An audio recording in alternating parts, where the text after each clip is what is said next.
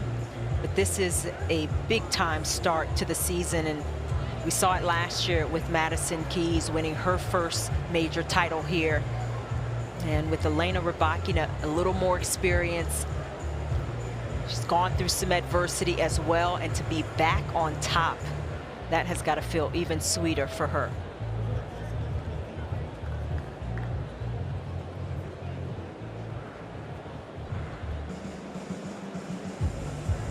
And great respect from two absolute champions of our sport showing here. Good friends off the court. Whilst, of course, an extreme disappointment for Sabalenka, I think deep in her heart she will know she's played a pretty good match. In fact, a very good match. Yeah, she's a four-time major champion, Sabalenka, and now a four-time finalist to add to that. And it's never easy. They're so hard to win. Just, you know, being so close to the ultimate victory, to the ultimate, you know, lifting that trophy. But, you know, this is what it's about, sport. There's a winner, there's a loser. You give it everything, and these two players did. Yeah, very well said, Chanda.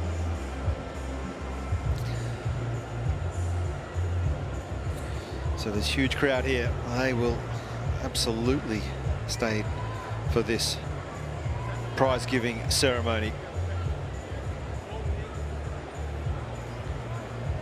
Just mesmerised by this incredible tennis we've seen here on Rod Laver Arena. The women's draw, it's been so strong all tournament long, all the stars going deep. And what a match we have just witnessed here on centre court here.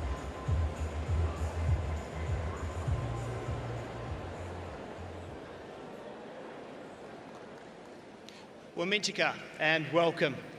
Before we begin, I'd like to acknowledge the Wurundjeri people of the Kulin Nation, the traditional owners of the land on which we gather tonight, and pay my respects to their elders past and present, and extend that respect to the Aboriginal and Torres Strait Islanders people that are here this evening.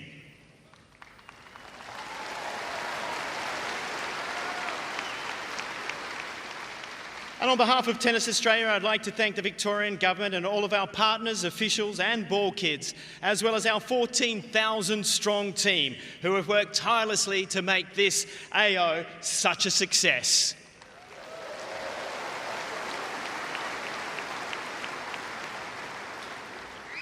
And joining us tonight for the presentation are the new chair of Tennis Australia, Chris Harrop. Chris, it's great to see you on the court for the first time in this role, and welcome.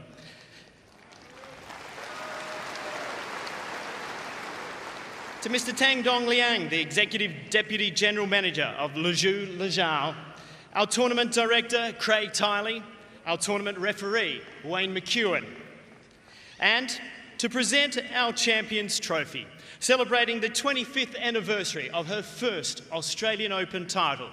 It's so great to welcome back on Rod Laver Arena.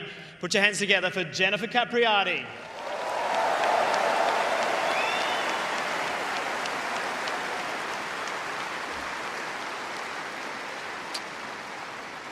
And now I'd like to welcome our AO 2026 top ball kid, Elizabeth O'Connor, with the Daphne Ackhurst Memorial Cup.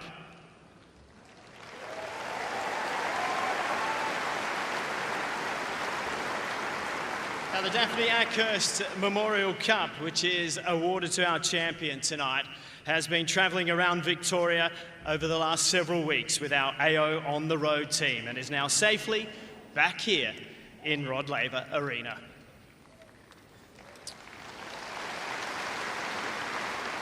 And so now I'd like to call on the chair umpire for the women's singles final, Tom Sweeney from Australia, to come forward to receive a trophy from our tournament referee, Wayne McEwen.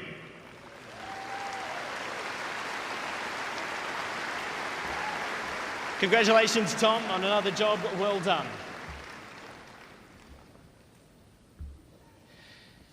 Now,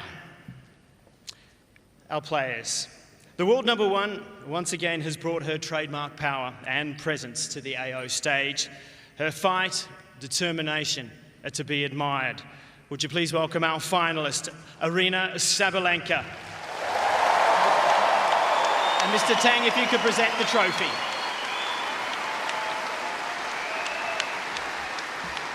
Mr. Tang.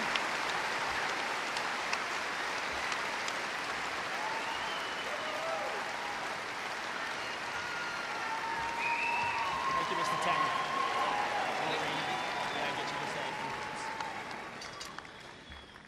Honestly, guys, I'm really speechless right now.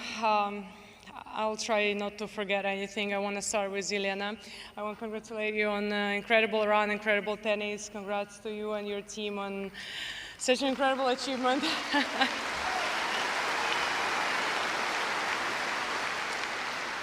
Of course, thank you everyone who made this tournament possible. I love being here. I love playing in front of you all. You guys are incredible support. I always looking forward to come and play in front of you. And well, let's hope maybe next year going to be a better year for me.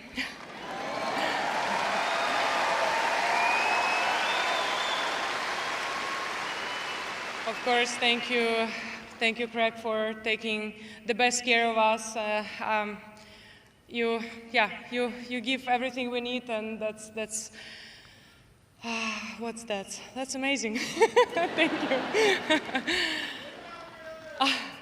I love you guys too.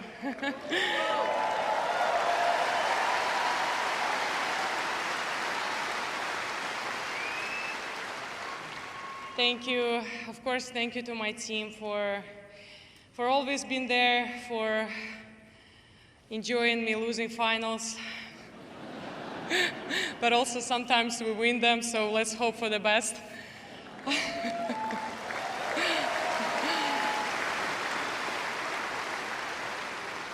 Let's hope that next year definitely going to be ours, right? Yeah, thank you everyone, thank you.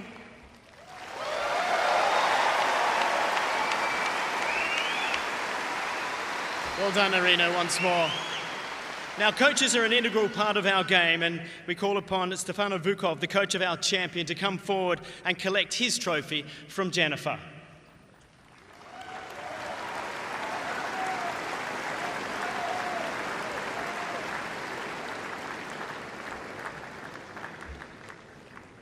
Thank you. And now, time for our champion. Now, this woman has produced tennis of rare quality all fortnight, calm under pressure and dominant when it mattered most. Tonight, she claims her second major singles title. Would you please welcome the Australian Open champion for 2026, Elena Rybakina.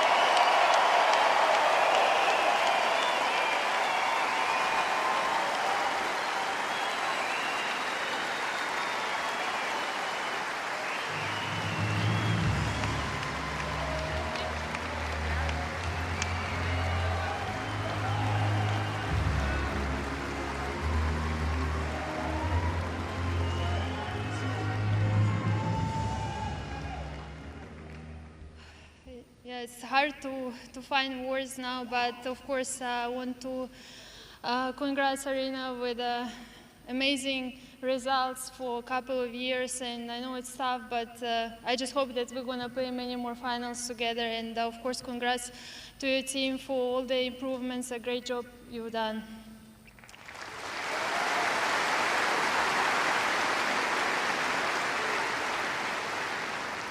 I want to say thank you, of course, to you guys for such an incredible atmosphere. It was a battle, and honestly, your support kept us going. And thank you so much to Kazakhstan. I felt the support from that corner a lot, and yeah, thank you everyone who made this tournament possible. Tennis Australia, Craig, of course, for making us feel so well here, and it's a really happy slam, and I always enjoy coming here and playing in front of you guys.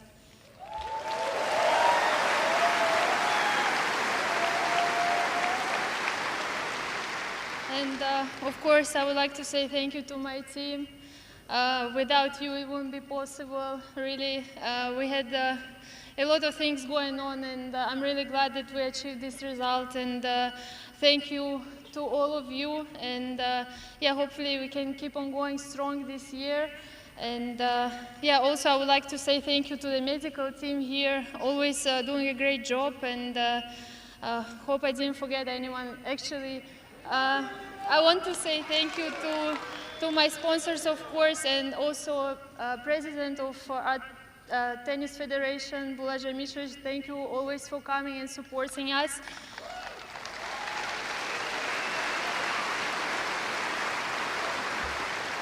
Today we had a few other matches with Kazakhstan players, and I'm really proud, and yeah, hopefully we can continue doing a great job. Thank you so much, everyone. Thank you.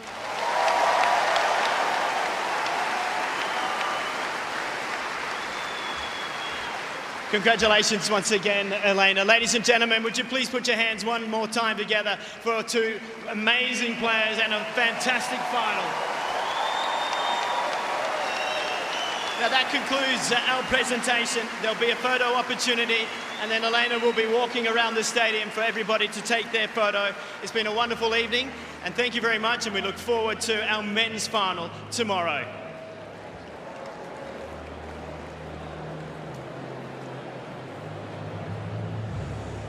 So a very special moment in this young lady's career. Elena Rybakina. So great to see Jennifer Capriati back, the 2002 Australian Open champion, just handing out the trophies, and great respect amongst these incredible players. Yeah, so I mean, it's special when you have a player like Jennifer come back and present, and two-time champion here at the Australian Open in 2001 and in 2002, as you mentioned. It's just great to see that legacy continue, and Elena Rybakina now etching her name in the history books of this tournament as a champion. And this is what players work for, the time you spend off court where nobody's watching, doing the work, trying to build. And Rybakina, she has done that so well, and to see her back in the winner's circle, it is fitting.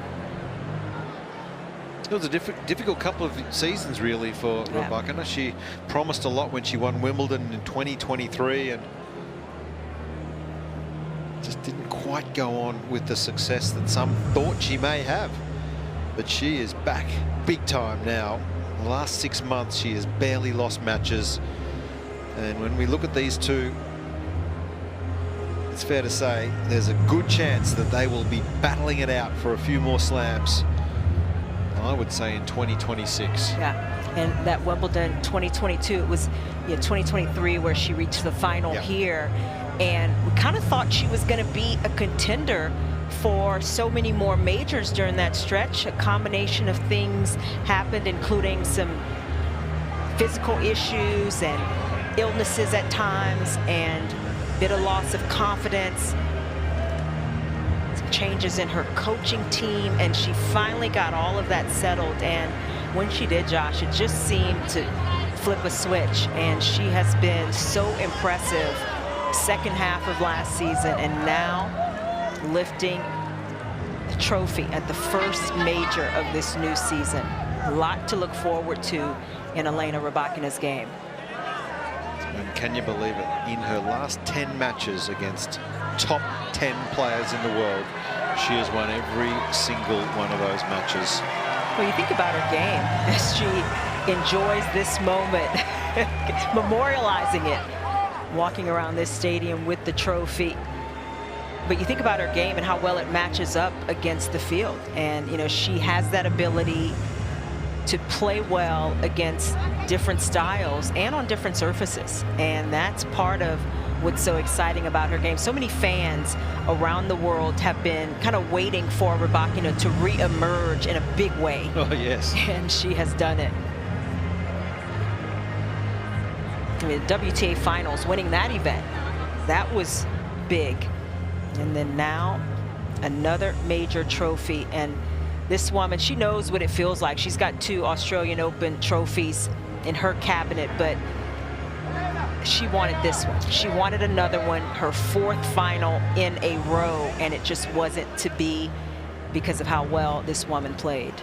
Yeah, I'm sure Sabalenka felt she was playing well enough, and when she got to 3-love in that 3rd set, I think she felt she'd built a big enough lead and was home and hosed, possibly. But the run that this young lady got on, she just played with freedom, just got re-energized, and just took so much time away from Sabalenka. It was brilliant to watch tonight. What a final here on Rod Laver Arena. And can we talk about how well Rybakina hit her forehand? I mean, that's normally Sabalenka's strength, and down the stretch, Rybakina's forehand was able to go toe-to-toe with the world's best and come up the victor.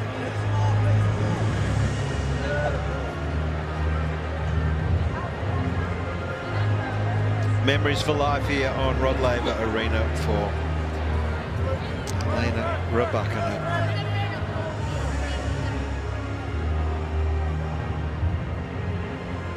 These moments are so fleeting. You know, they go so quickly, and there's another tournament the next week or the week after that, and you know, another big event, and it just keeps rolling this year. And to be able to soak this in and enjoy this moment and really sit with it, you know, that's something you hope every player in this position can do, and certainly Elena Rybakina as well. But how special is this when the ball persons are able to get a picture with the champion? They work so hard behind the scenes. They are sometimes the unsung heroes, keeping everything moving.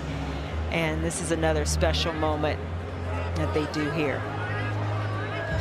Yeah, back to school for the ball kids next week, unfortunately, I'm sure, but they've had a huge impact and do such a fantastic job. So hard to win, especially with such a strong women's draw here at this year's championships, and all the seeds went deep and they were in great form. Just dropping 1 set here, Elena Rybakina, and it was in the final. She had to respond. She found answers and solutions and did not blink whatsoever when she was having to serve this match out.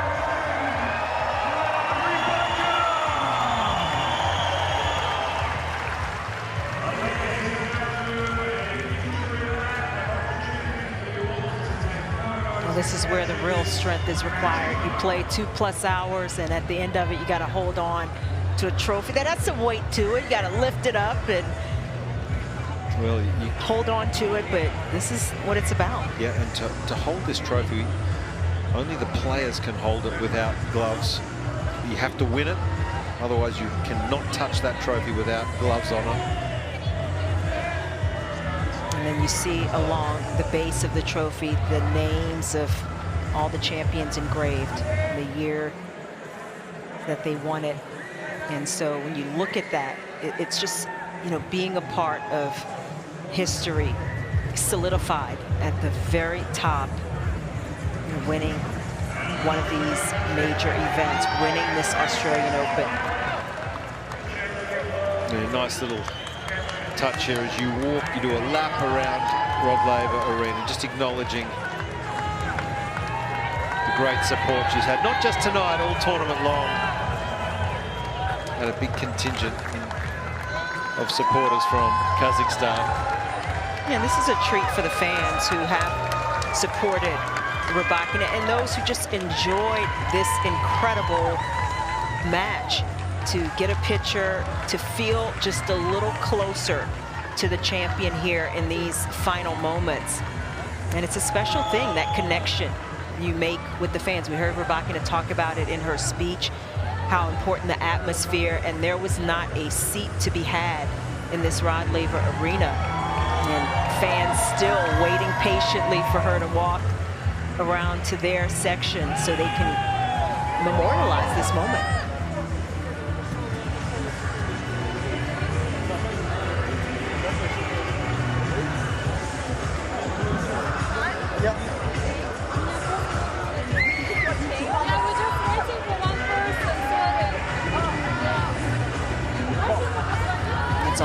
special thing that they started doing some years ago, giving the coach of the player a trophy as well, because it really is a team effort, and these coaches are such an important part of the team, and you know, it is a victory for them as well.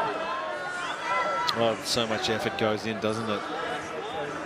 Well done.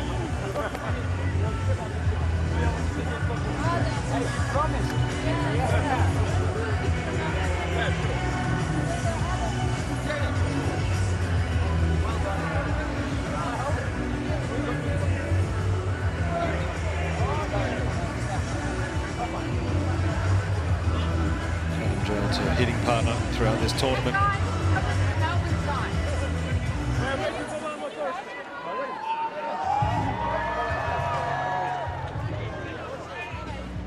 The president of Kazakhstan tennis there. He will be loving life. This is a very big occasion.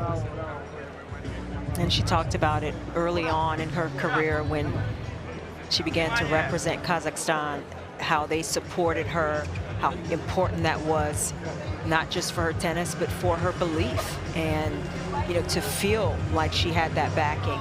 And that's so important for players, and especially players who have the ability, who have the talent, but need the resources to continue to develop.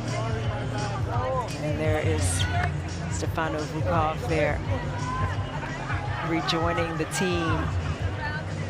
This is their moment.